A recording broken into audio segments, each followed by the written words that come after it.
Hello నమస్తే. నేను journalist Srinivas. ఈరోజు ప్రధాన వార్తాపత్రికల్లో ముఖ్యమైన వార్తలు మున్సిపల్ ఎన్నికలకు సంబంధించిన పోలింగ్ జరిగింది నిన్న.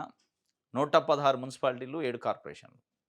దాంట్లో 73.01 పోలింగ్ జరిగింది ఓవరాల్‌గా యావరేజ్ తీస్తే. సరే పోలింగ్ 73 జరిగిందా, 75 జరిగిందా పక్కన పెడితే ఫలితాలు ఎట్లా ఉండబోతున్నాయి రేపు కౌంటింగ్ ఉంది 13థ్ రోజు. ఫలితాల పైన నిన్న కొన్ని ఎగ్జిట్ పోల్స్ వచ్చినాయి.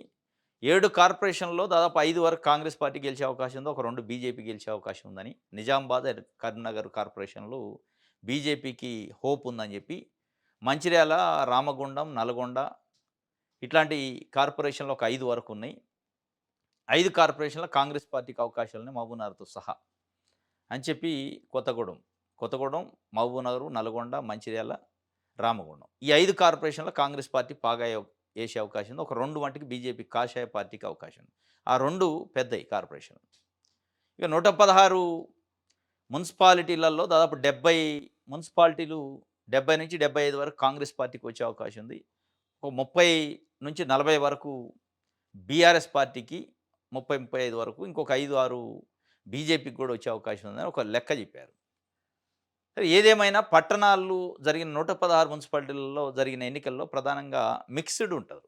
రూరల్ అండ్ అర్బన్ పీపుల్ కలిసి ఉంటారు అక్కడ. ఆ చుట్టుపక్కల ఉన్న రైతులు, రైతు కుటుంబాలు అక్కడ వాళ్ళ ప్రభావం తప్పనిసరిగా ఉంటుంది ఓటర్స్‌లో. ఇది ఒకవేళ నిజంగానే బీఆర్ఎస్‌కి, బీజేపీకి కూడా వాళ్ళు అనుకున్న మేరకు రిజల్ట్ వస్తే అత్యధిక పెద్ద పార్టీ కాంగ్రెసే ఉంటుంది. దాంట్లో డౌట్ లేదు. కాంగ్రెస్ పార్టీకి ఎక్కువ స్థానాలు వచ్చే అవకాశం ఉన్నాయి ఓవరాల్‌గా చూసినప్పుడు. కానీ 116లో 70కే పరిమితం, 116 70కో 70-80 మధ్యలో పరిమితమైంది కాంగ్రెస్ అంటే ఒక హెచ్చరిక ఇది. రేపు పురపాలక సంఘం ఎన్నికలు వచ్చే ఫలితాలు ప్రభుత్వానికి, ప్రభుత్వం చేసిన ఈ 2.5 ఏళ్ల పరిపాలనకి హెచ్చరిక, రెఫరెండం. దాంట్లో డౌటే లేదు.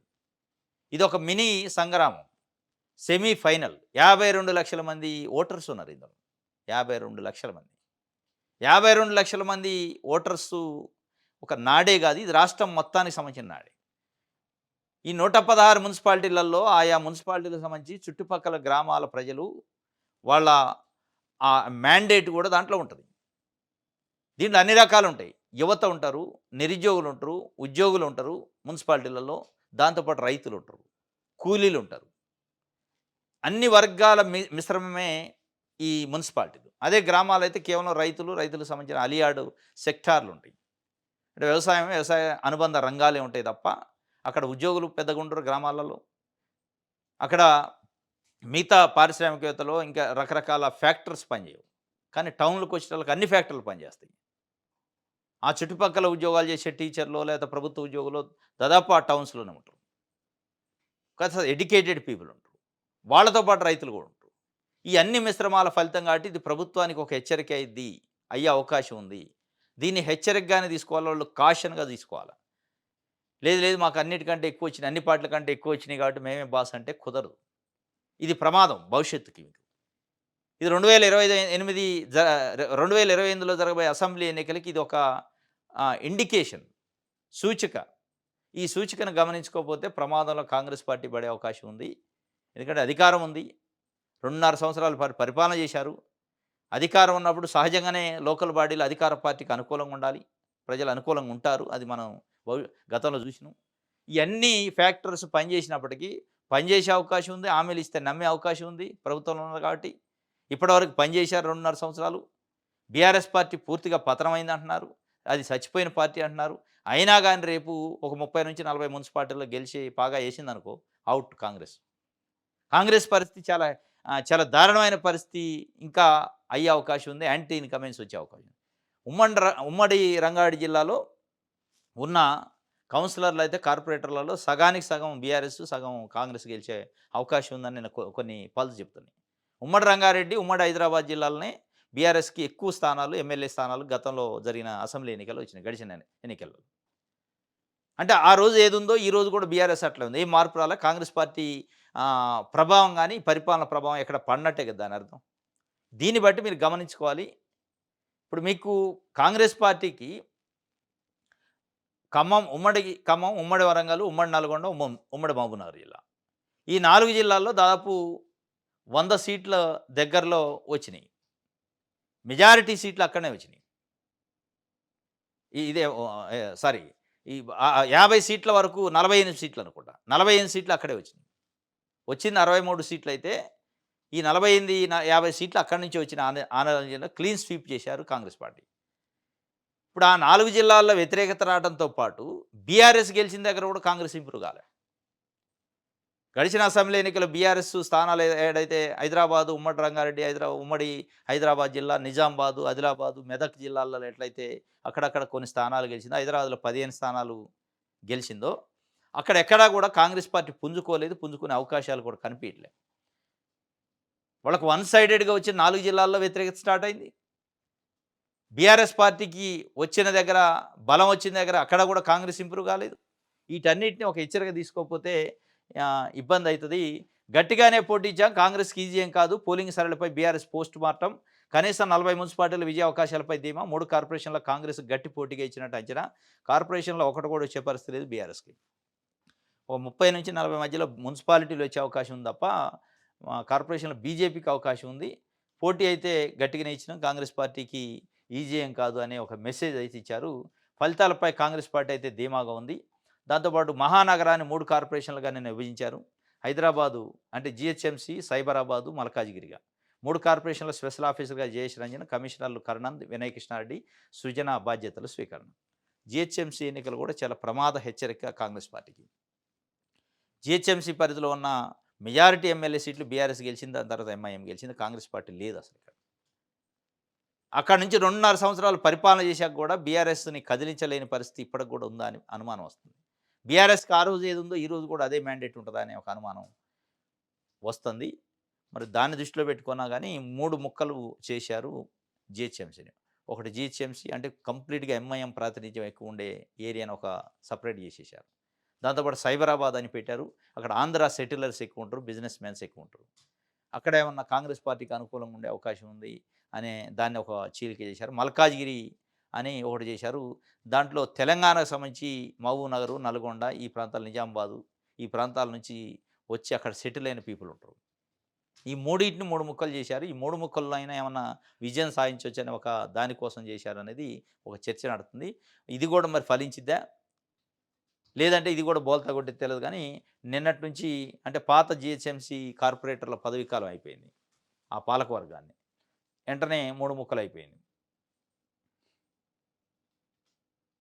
రైట్. ఇది ఒక వార్త.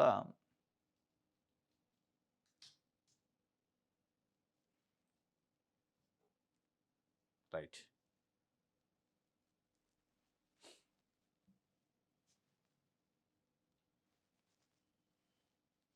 ఆంధ్రజ్యోతి చూద్దాం. బీఆర్ఎస్ లేవలేదు, బీజేపీ చాలదు, తెలంగాణలో కాంగ్రెస్‌కి తిరుగులేదని చెప్పి ఆంధ్రజ్యోతి అంటే వాళ్ళు చూసింది ఆంధ్రజ్యోతికి కనపడేది కాంగ్రెస్‌కి తిరుగులేదని కనపడుతుంది. బీఆర్ఎస్‌కి ఇక లేచే పని లేదట, బీజేపీ చాలదట. 30-40 స్థానాలు వస్తాయని చెప్పి మున్సిపాలిటీ చైర్మన్‌లు ఒక పీపుల్స్ పల్స్ అని వాళ్ళు ఎగ్జిట్ పోల్ చేశారు. కానీ ఆంధ్రజ్యోతికి అసలు లేవనే లేవదని కనపడుతుంది. లేవటం కాదు, కాంగ్రెస్ పార్టీకి ఒక హెచ్చరిక జారీ చేసినట్టు ఈ మున్సిపాలిటీ ఎన్నికలు. ఆంధ్రజ్యోతి రాసిన వార్తలను పట్టుకొని నిజంగానే ముఖ్యమంత్రి రేవంత్ రెడ్డి గారు నమ్మి, ఎందుకంటే బోకే ఇచ్చిండు. ముఖ్యమంత్రి రేవంత్ రెడ్డి గారు ముఖ్యమంత్రి హోదాలో ఎళ్లి, ఏబీఎన్ రాధాకృష్ణ గారికి ఇంటికి ఎళ్లి బోకే ఇచ్చిండు జనవరి 1 రోజు. మరి ఆ విశ్వాసం ఏం గాని ఈ కాంగ్రెసు తిరుగులేదని చెప్పి రాసిండు. నిజంగానే కాంగ్రెస్ తిరుగులేదని చెప్పి వీళ్ళ మాటలు, వీళ్ళ వార్తలు నమ్మి మీరు అదే పని చేస్తే, ఇప్పుడు చేస్తున్నట్టే చేసుకుంటూ పోతే కాంగ్రెస్ పార్టీ లేవటం కాదు, కనపడదు. అది హెచ్చరికే.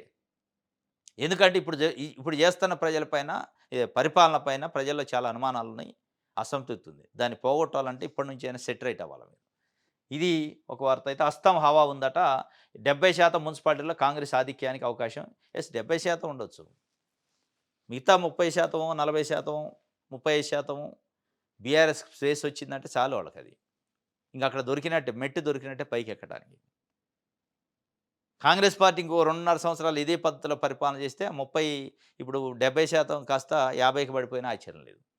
50 లోపు పడిపోయినా ఆశ్చర్యం లేదు. దాన్ని ఒక కాషన్‌గా తీసుకోవాలి తప్ప, ఇక అంతా బాగానే ఉందని గుడ్ ఫీల్ అని అంటే కష్టం.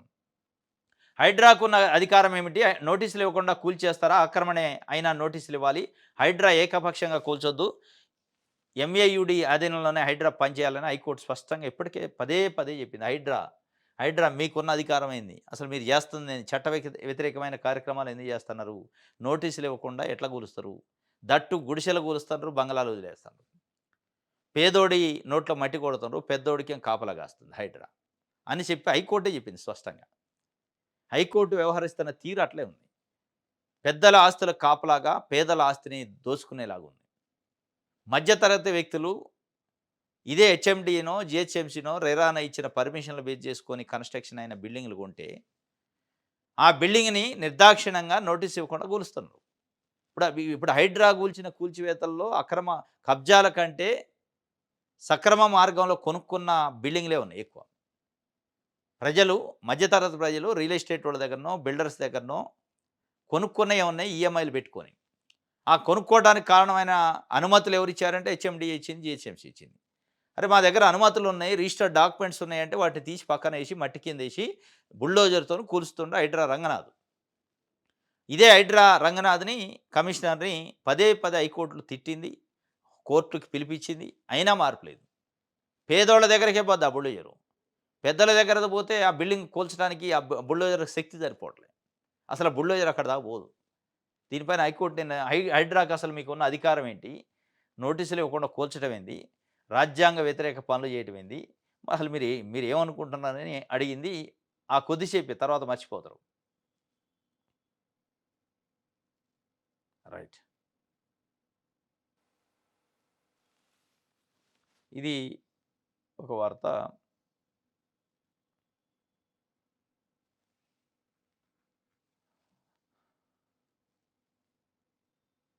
89 మంది మైనర్లపై టీచర్ లైంగిక దాడి చేసిండట. భారత్ సహా 9 దేశాలకు చెందిన బాధితులు. ఫ్రాన్స్‌లో 5 దశాబ్దాలు కొనసాగిన దురాగతం. అనారోగ్యంతో ఉన్న తల్లినే చంపేసిన నిందితుడు. ఇది భారత్ సహా 9 దేశాలకు చెందిన కనీసం 89 మంది మైనర్లపైన లైంగిక దాడికి పాల్పడిన మాజీ ఉపాధ్యాయుడు ఫ్రాన్స్‌లో విచారణ ఎదుర్కొంటున్నాడు. బాధితులు ముందుకు వచ్చి తమపై జరిగిన దురాఘాతాలు వెల్లడించేందుకు వీలుగా నిందితుడు జాక్వెస్ లెగ్వి అట. ఇది మన దేశంలో కాదు, ఈ దరిద్రం బయట కూడా ఉంది. ఈ మైనర్లపైన లైంగిక దాడులు అనేది ఫ్రాన్స్‌లో కూడా ఉందట. రైట్. వెలుగు పేపర్ చూద్దాం. ఓటెత్తిన పట్నం మున్సిపాలిటీల్లో, కార్పొరేషన్‌లో కలిపి 73% పోలింగ్ అయిందట. ఇది ఒక వార్త ఇచ్చారు.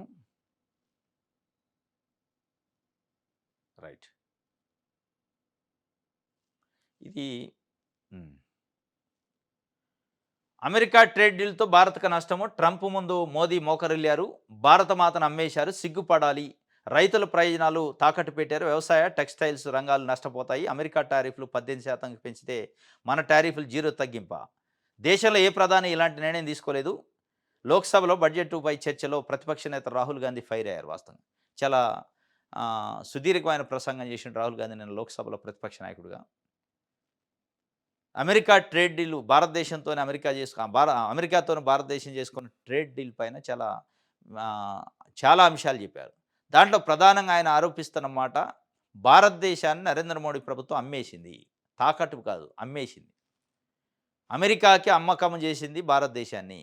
భారత మాతను అమ్మేశారు. భారత మాత అనుకుంటూనే అదే భారత మాతని డొనాల్డ్ ట్రంప్ చేతులు పెట్టి అమ్మేశారని చెప్పి.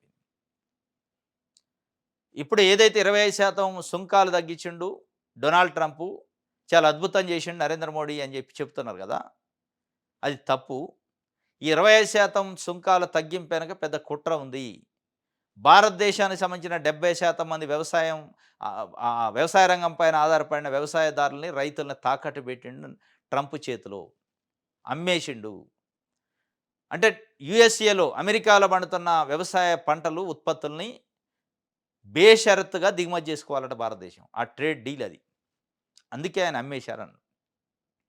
యుఎస్ఏలో అంటే అమెరికాలో పండుతున్న పంటలు, అక్కడ రైతులు పండించిన పంటల్ని మన దేశానికి దిగుమతి చేస్తారట 0 సుంకంతోని.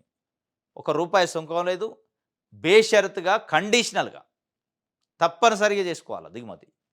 చేసుకుంటా అంటేనే సుంకాలు తగ్గించిండట. అక్కడి నుంచి మనం దిగుమతి చేసుకోవాలంటే మరి మన దగ్గర పండిన పంటలు, మన దగ్గర రైతుల పరిస్థితి ఏందంటే చిప్ప చేతికిచ్చే కార్యక్రమం చేస్తాడు నరేంద్ర మోడీ భవిష్యత్తులో. చాలా అత్యంత ప్రమాదకరం ఇది. 70% మంది వ్యవసాయ ఆధారిత కుటుంబాలు, వ్యవసాయ ఆధారిత ప్రజలున్న దేశానికి సంబంధించి, ఎక్కడో అమెరికాలో పండిన పంటలను మనం దిగుమతి చేసుకోవాల్సిన పరిస్థితి ఏంటి? ఇక్కడ మన దగ్గర లేని పంటలు, మన దగ్గర పండని పంటలు దిగుమతి చేసుకుంటారు గానీ, మన దగ్గర పండిద్దా, పండదా అవసరం లేదట వాళ్ళకి. మన దగ్గర రైతుల గురించి అవసరం లేదు. మన దగ్గర రైతుల భవిష్యత్తు గురించి అవసరం లేదు. అమెరికా సుంకాలు తగ్గించింది కాబట్టి మనం దానికి ఒప్పుకున్నాం. వీళ్ళు కంప్లీట్‌గా అమ్మేసే ప్రయత్నం చేస్తారు భారతదేశాన్ని. ఒక వ్యవసాయోత్పత్తులే కాదు, చాలా అంశాల్లో అమెరికా కండిషన్స్ పెట్టింది. షరతులు పెట్టి, ఆ షరతుల ప్రకారం ట్రేడ్ డీల్ చేశారు. ఈ షరతులతో భారతదేశాన్ని, భారత మాతను అమ్మేసే పరిస్థితి చేశారని ఆయన చాలా సూటిగా భారతదేశానికి చాలా పెద్ద నష్టం జరగబోతుందని చెప్పిండు. దీనిపైన ఇప్పటికే ప్రతిపక్షాలు చాలా పెద్ద ఎత్తున పోరాటం చేస్తున్నాయి. అయినా గాని వాళ్ళు పట్టించుకోవట్లే. రైట్. ఇది నిన్న మున్సిపల్ ఎన్నికల్లో ఒక అంటే చిన్న చిన్న చెదురు మదురు ఘటాలతో పాటు ఒక 2 ప్లేసుల సంగారెడ్డిలో, నిజామాబాద్‌లో. ప్రజాప్రతినిధులు, సీనియర్ లీడర్లు కూడా పోలీస్ ఆఫీసర్ల పైన విరుచుకుపడ్డారు. దానికి సంబంధించిన ఒక వార్తని ఇక్కడ ఇచ్చింది. ఒళ్ళు బలిసిందా కళ్ళు నెత్తికెక్కినాయి. పోలీసులపై నిజామాబాద్ ఎంపీ అరవింద్ బూతులు, ఎంపీ అరవింద్‌పై కేసు. అదేవిధంగా జగ్గారెడ్డి వర్సెస్ సీఐ. ఆ సీఐని నేను వదిలిపెట్టను. వాడు ఎక్కడుండో చూపేయండి. వాడి సంగతి చూస్తా అని చెప్పి ఆయన ఒక రకంగా డైరెక్ట్‌గా మాట్లాడిండు. ఎంపీ అరవింద్ కూడా అదే పరిస్థితి. వాళ్ళ కంట్రోల్ తప్పి మరి మన ఒక సీనియర్ పొలిటీషియను, ప్రజాప్రతినిధులు అని చూడకుండా ఒక రకంగా కంట్రోల్ తప్పిపోయి బిహేవ్ చేశారు. సరే దాని వెనక ఎన్ని కారణాలు ఉండొచ్చు. రాజకీయ కారణాలు ఎన్ని ఉండొచ్చు. అంటే జగ్గారెడ్డి చెప్తుంది ఏందంటే వాళ్ళ అభ్యర్థిని, కాంగ్రెస్ పార్టీ వైపు నుంచి నిలబడ్డ అభ్యర్థిని మెడబట్టి బెంటికి గెంటి కొట్టిండట సీఐ. మరి ఆయన అట్లా ఎందుకు బిహేవ్ చేసిండు? ఒక పార్టీకి పక్షపాతం చేసిండా? నిజంగా దాని వెనక ఉన్న స్టోరీ ఏందో గానీ, దాన్ని సహనం కోల్పోయి జగ్గారెడ్డి వాడి సంగతి చూస్తా సీఐ ఎక్కడుండో చెప్పండి అని చెప్పి ఆయనండు.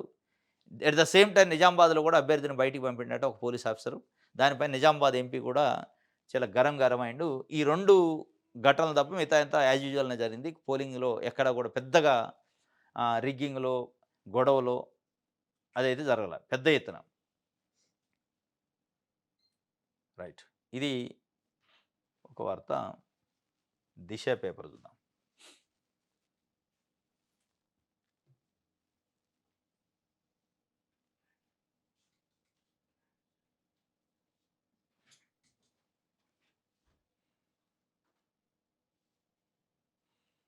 హ్మ్. రైట్. మున్సిపల్స్‌లో సిపాక్ సర్వే చేసింది. సంచలన ఫలితాలు వెల్లడట. 116 మున్సిపాలిటీలలో కాంగ్రెస్‌కి 74 వచ్చే అవకాశం ఉంది. బీఆర్ఎస్‌కి 36, బీజేపీకి 5, కమ్యూనిస్టులకు 1, మొత్తం 116. కార్పొరేషన్‌లో కాంగ్రెస్‌కి 5, బీజేపీకి 1, కమ్యూనిస్ట్‌కి 1 వచ్చే అవకాశం ఉందని చెప్పి ఒక డేటానిచ్చారు. 116 మున్సిపాలిటీలు 74 కాంగ్రెస్ ఖాతాల వారిదే. 7 కార్పొరేషన్‌లో 5 కాంగ్రెస్‌కే వస్తాయి. బీఆర్ఎస్ ఖాతాలో ఒక 36 మున్సిపాలిటీలు వస్తాయని చెప్పి, అంటే 36 మున్సిపాలిటీ అంటే దాదాపు 35% బీఆర్ఎస్ సేమ్ సర్పంచ్‌లలో ఎట్లయితే వచ్చినాయో అట్లే వచ్చే అవకాశం ఉన్నట్టుగా అనిపిస్తుంది. మరి ఇప్పుడు కాంగ్రెస్ పార్టీకి ఇది ఒక హెచ్చరికే కిందే లెక్క. అంటే 2.5 సంవత్సరాల పనితీరు, అధికార పార్టీకి జనరల్‌గా సహజంగానే లోకల్ బాడీ ఎన్నికల్లో కలిసొచ్చే అవకాశం ఉంటది. అంటే అభివృద్ధి అయిద్ది అధికార పార్టీకి ఓటేస్తే అని. అయినా గానీ 35% దాకా మళ్ళీ కాంగ్రెస్ పార్టీ అంటే సర్పంచ్ ఎన్నికల్లో ఎట్లయితే వచ్చిందో అదే పద్ధతిలో వస్తుందంటే ఇది ఒక హెచ్చరికే. సరే వాళ్ళు ఏదన్నా అనొచ్చు. Congress party BRS, BJP collude అయినాయని, బీఆర్ఎస్, బీజేపీ అనైతిక పొత్తు పెట్టుకున్నారని రకరకాలుగా మాట్లాడొచ్చు కానీ, ఇక రాజకీయ పార్టీలంటేనే పొత్తులు, ఎత్తులు, జిత్తులు ఇయన్నీ ఉంటాయి. అనైతికం ఉంటాయి, నైతికం ఉంటాయి, అన్ని రకాలుంటాయి. ఇది భవిష్యత్ ఎన్నికలకి ఒక హెచ్చరిక. భవిష్యత్ కాంగ్రెస్ పార్టీకి ఒక హెచ్చరిక. ఇది మొత్తానికైతే కాంగ్రెస్ పార్టీకి హెచ్చరికైంది. బీఆర్ఎస్‌కి పరువు నిలబెట్టుకునే దాంట్లో ఈ ఎన్నికలు ఒక ప్రామాణికం. బీజేపీకి చావో రేవో అనే ఈ 3 పార్టీలకు 3 రకాల మ్యాండేట్లు ఉన్నాయి. ఏం చేస్తారో రేపు రిజల్ట్ వచ్చే అవకాశం ఉంది. చూడాలి. ఇది దిశకు సంబంధించి. విజయక్రాంతి చూద్దాం.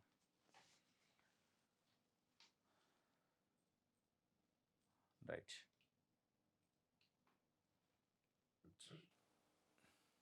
స్టేటస్‌లోకి బ్యాలెట్ పేపర్ వచ్చిందట. బెల్లంపల్లిలో 13 వార్డు 19 వార్డు మాజీ కౌన్సిలర్ నిర్వాహకం కాంగ్రెస్ రెబెల్‌గా అవార్డు బరిలో తల్లి. స్టేటస్‌లో పెట్టుకున్నాడట బ్యాలెట్ పేపరు. అంటే లోపట పోయి ఫోటో తీసిండు. అంటే సెల్ ఫోన్‌లో ఎలో చేశారని దీని అర్థం.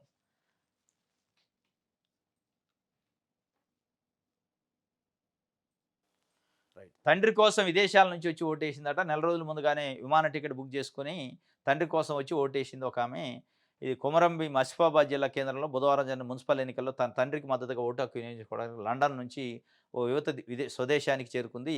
6వ వార్డులో బీఆర్ఎస్ తరఫున చిలివేరు వెంకన్న బరిలో ఉన్నారు. ఆయన కూతురు చిలివేరు శ్రేయ లండన్‌లో ఎంఎస్ పూర్తి చేశారు. తండ్రి కోసం అక్కడి నుంచి వచ్చిందట లండన్ నుంచి. లండన్ నుంచి వచ్చి ఓటేసిందంటే మామూలు విషయం కాదు. నెల ముందే టికెట్ బుక్ చేసుకుందట. మనోళ్ళు ఎక్కడుండే క్రికెట్ వచ్చిందనుకో ఓటుకు పోరు. వరల్డ్ వరల్డ్ కప్పో ఇంకోటో టీ25 ఉందనుకో, టీ20 మ్యాచో ఒక్కడు ఓటుకు రాడు. మన దగ్గర ఉన్న పిల్లలు, చదువుకునేవాళ్ళు, కాలేజీ చదివేటోళ్ళు గానీ, ఉద్యోగాలు చేసేటోళ్ళు గానీ, క్రికెట్ ఉందంటే ఖతమే. మొత్తం కొలాప్స్ అయిద్ది ఓట్ పర్సెంటేజ్. అందుకే క్రికెట్ ఉన్న రోజు పోలింగ్ డే బెటరు సహజంగానే. క్రికెటే కాదు ఇప్పుడు 73% అటెండ్ అయ్యారు మన దగ్గర. ఓవరాల్‌గా చూస్తే. మిగతా వాళ్ళు మరి 27% ఎడిపోయారంటే ఇంగంతే. ఎగ్గొట్టే కార్యక్రమం. ఇది అక్కడి నుంచి వచ్చేసిందంటే వాళ్ళు ఇక్కడున్న ఓటర్స్ యువత వాళ్ళని ఆదర్శంగా తీసుకోవాలి అటువంటి వాళ్ళని. రైట్.